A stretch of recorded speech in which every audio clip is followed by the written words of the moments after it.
Hi there. Hi, how are you? Good. Good.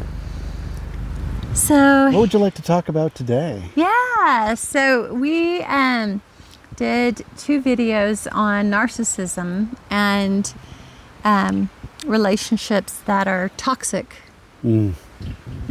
So we thought that what might be nice is to talk about relationships that can have a tonic relating. Like what does it mean to have a tonic? What is a tonic? What is a tonic?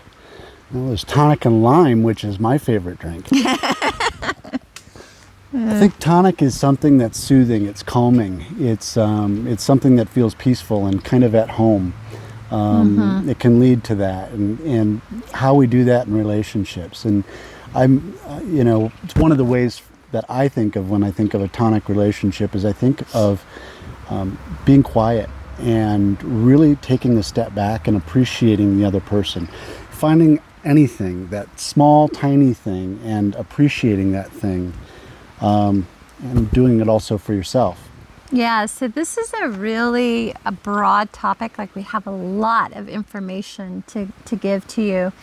And we would like to so you'll see numerous videos coming out about this, but we'd like to start with just giving you 5 basic tonic elements. And Troy was talking about Appreciation. And that's certainly, when we take a tonic, it's usually because there's something not, when we take a tonic, and a lot of times they're oral tonics, it's because we feel we need to detox, we feel that there's something that is not right in our being. So, when we're talking about this, it's ways when we start identifying some toxicity in our relationship.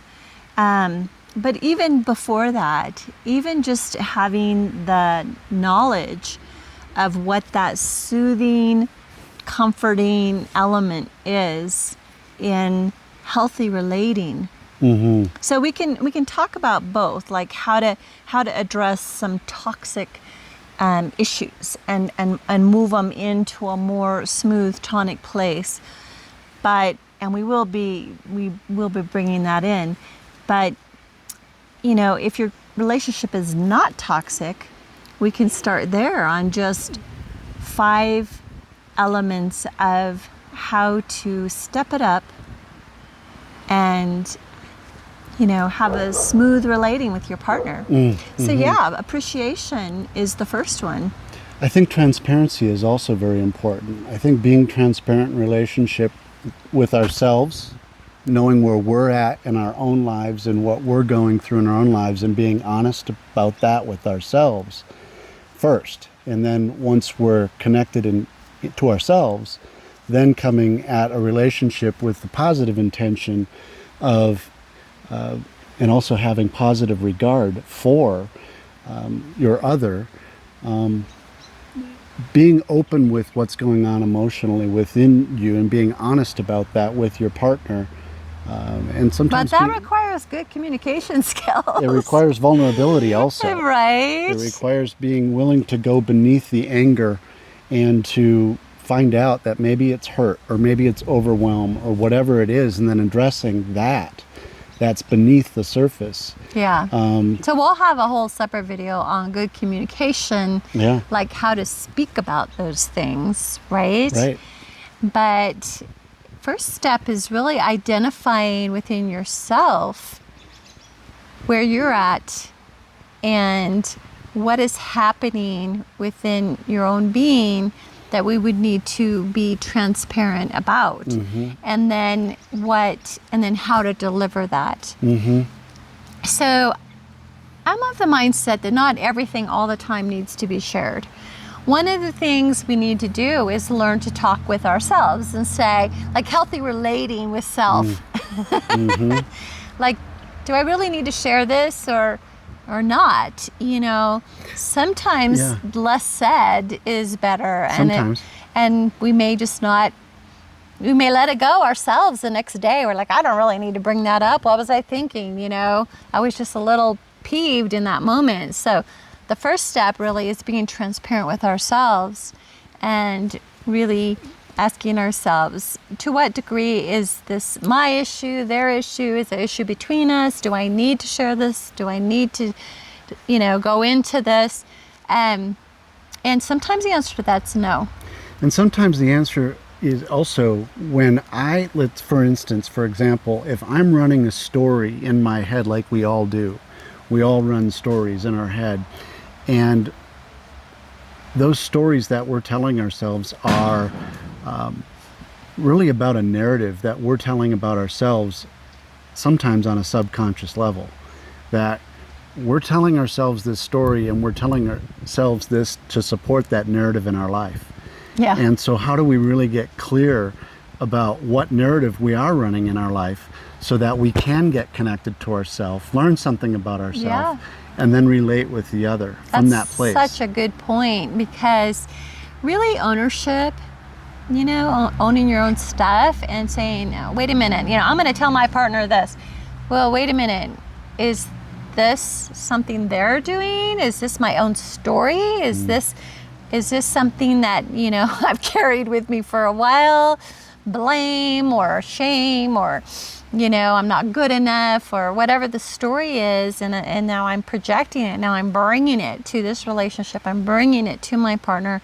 So part of it is just backing up and going, wait a minute, and being transparent with ourselves and saying, oh, I need to do some more work on that. I don't think it's really fair to dump that on my partner and blame my partner for that. Right. When it's really my own story. Yeah. So that has to be step one. Yeah, that's step one. It has to be looking in the mirror and being honest with yourself and knowing that it's just a story. Mm-hmm. It's just a story that you've been telling yourself, and there's no reason to punish yourself or abuse yourself or talk negatively to yourself, because so much of our self-talk, which is I think 95% of all the but it's more than 95% of our conversations we have are with ourselves. Mm-hmm. It's, are we being positive with ourselves? Mm-hmm. Are we speaking in appreciation of ourselves? Are we being kind and gentle? Because if we can't do it with ourselves or forgive ourselves, it gets really difficult to forgive another person. So, especially when the other is a reflection of who we are. Yeah, with the communication piece, I often tell clients that, what's the point of communication? It's to be heard, to be validated, to get a point across. And therefore, when you're angry, you're upset, you're charged, you're frustrated, that's the worst time to talk about it. That's the worst time, because chances are, if you bring the energy behind it is intense, it's negative, who wants to hear that? Who wants to receive that? So walls go up right walls away. go up immediately, right away. And you already have defeated your very own purpose in communicating. Mm-hmm. You're not going to be heard. You're not going to be validated. They're probably going to go on the defensive. Yeah. You're not going to find a solution together. Yep. And that's that right and wrong. That's the idea that one person is right and the other is wrong, when truly understanding where that belief system came into play. Mm-hmm. Where did that belief come from? Mm-hmm. That right and wrong. And in a relationship, it's about coming to understanding. And I think having compassion, part of it, all those great virtues are about, that's all a great way to have a tonic relationship. Yeah. So it's really saying, well, I'm really upset about this. I'm going to take a walk. I'm going to take a breath. I'm going to think about it. What part of this is mine? What part of this is really not mine? And then I'm going to, in a calm voice, ask my partner if I feel like I need to address it with my partner. When would be a good time we could talk about some things?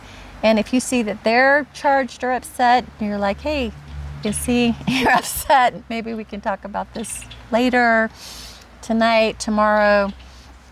And I would set a definite time. I wouldn't just say later, some other time. But when we're triggered and when we're upset and we're mad and we're angry, that's the worst time to sit down and actually, if you're really wanting to find a solution, if you're really wanting to be heard, that's not the best time to do it. No, and I think that's a great point, is the timing of a conversation that you made, is being aware and conscious of your partner.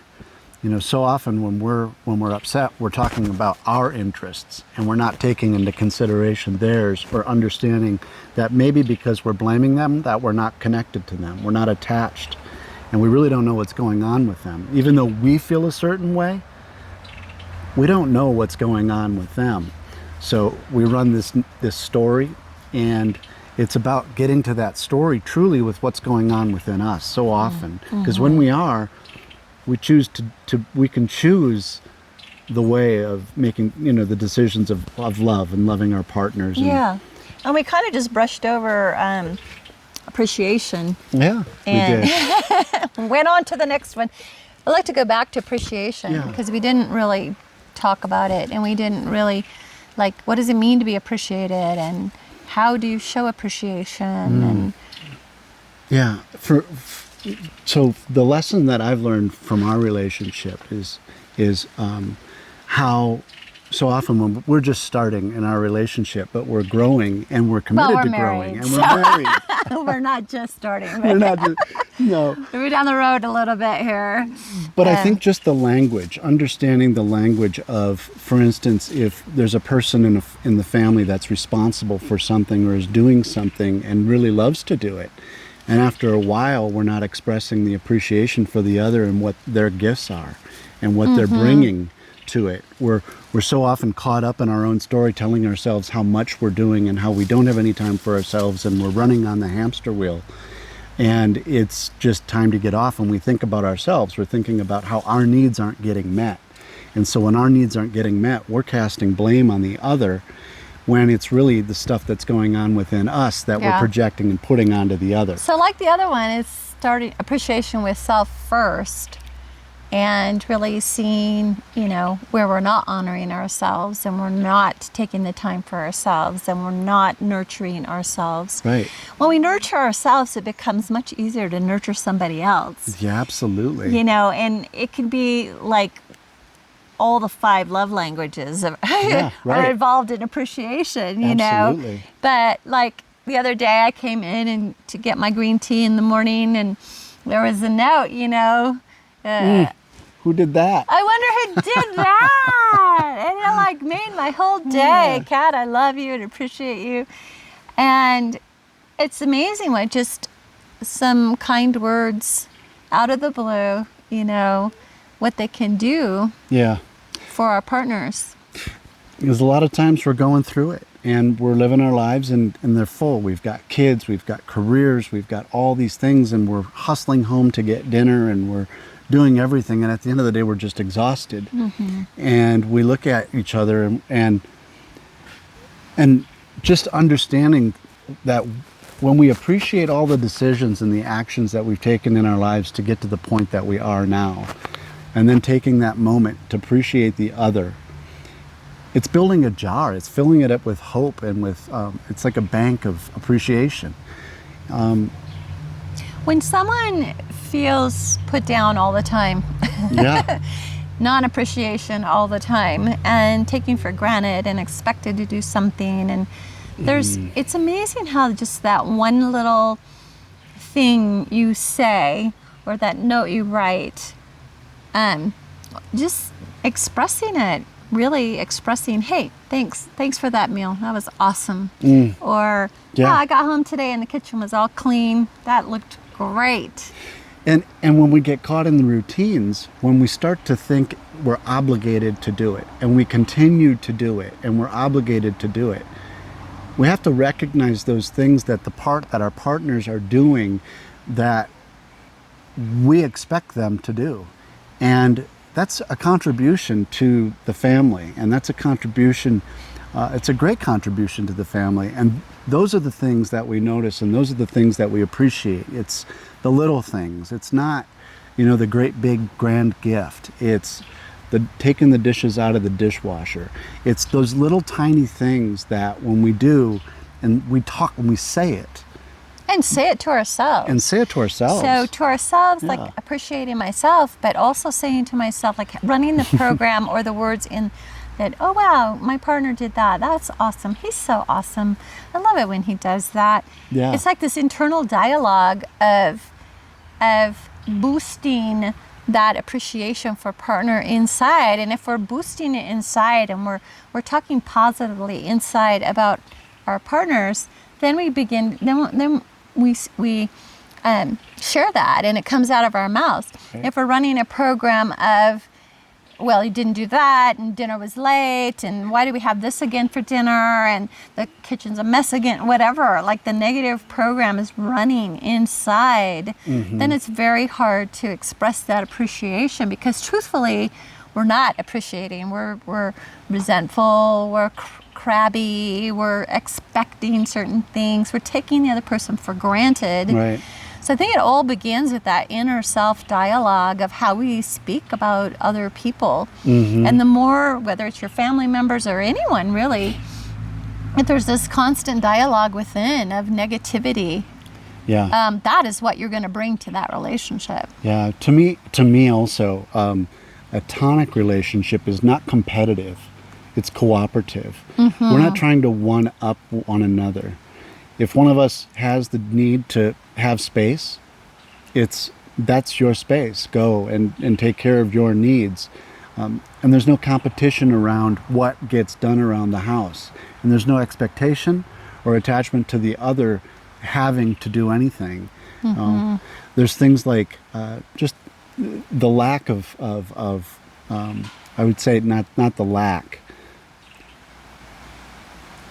the cooperation involved is a tonic. Knowing that your partner has positive regard for you, that's good. That's a good thing. Yeah, it's kind of like, I go and I get a little jar of tonic from my favorite grocery store, and you can take these little blasts of yummy herbs, and it's like, I just took a little tonic and it feels so good, and it's going to pump me up here and pump me up there.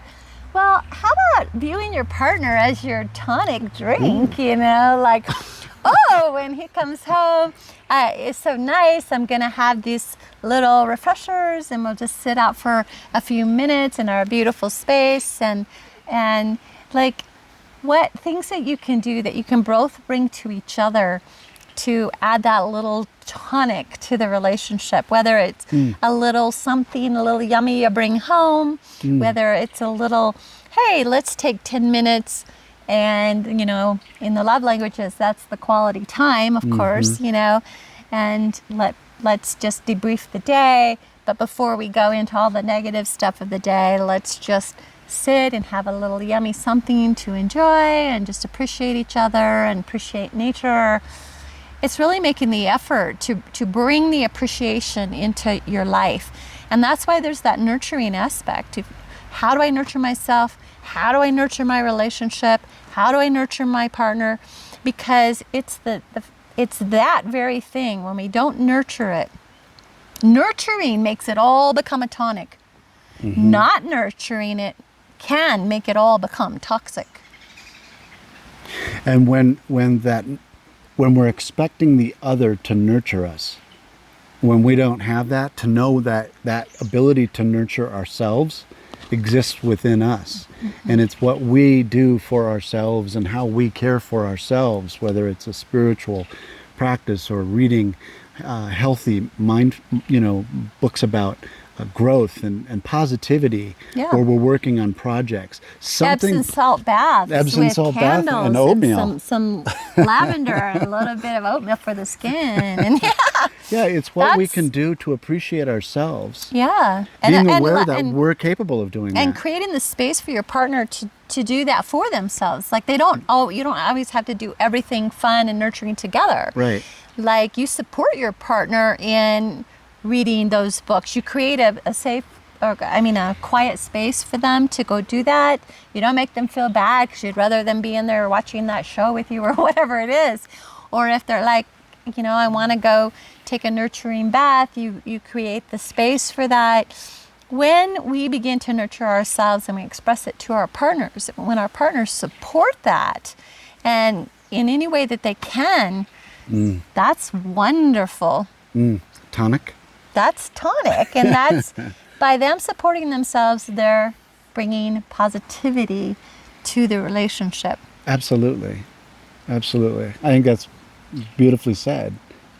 I love Cathedral Rock in Sedona. It's such a beautiful spot. And I remember when you took me out there the first time, and you told me the story, the legend of the Yavapai Apache, and pointed up to the cathedral. And one of the lessons and the takeaways, the great takeaways I got from that was just the importance of support and encouragement, and being that for your partner, looking out onto the great cathedral of your best self, the best version of yourself, and knowing that your partner has your back and is there to support and encourage you to continue to build that greatest version of who you are. I think is such a beautiful lesson. I think when you lean each other too hard, and to where if you move, the other's going to fall down, that's not good. You need to be able to stand on your own. And like you said, in that rock formation of Cathedral Rock, there's like a male version and a female version, and they're both looking outwards and they're standing to each other's backs. But as Troy said, they're looking at these big rock formations that can be talked about metaphorically as their own lives and the development of their own being. So when we don't lose ourselves into a relationship and give ourselves away, we stand strong and centered balance. We could even just be fine on our own. Then we bring the icing to the cake instead of the neediness, instead of leaning on someone so hard that if they move, they're going to fall down. Right. No. Tension and integrity. Yeah. Knowing that we each have tension in our lives. We're each going through our own phases and our own things. And then having that integrity of being to stand firm, stand strong, know our boundaries, honor each other's boundaries, and support and encourage the other. And when they do slip and do fall back, to be able to gently push them back with patience also, and kindness. And kindness. So important. So important. We're not here to fix or save or heal or rescue or anything along those lines. None of that takes place in to me, an atomic relationship. We accept one another for who we are. That means all of it. The good, the bad, the beautiful. Well, I have to say, you're my best tonic. As of you date. are my tonic. I love you. Love you too. That's it for tonight. Good Talk night. to you next time.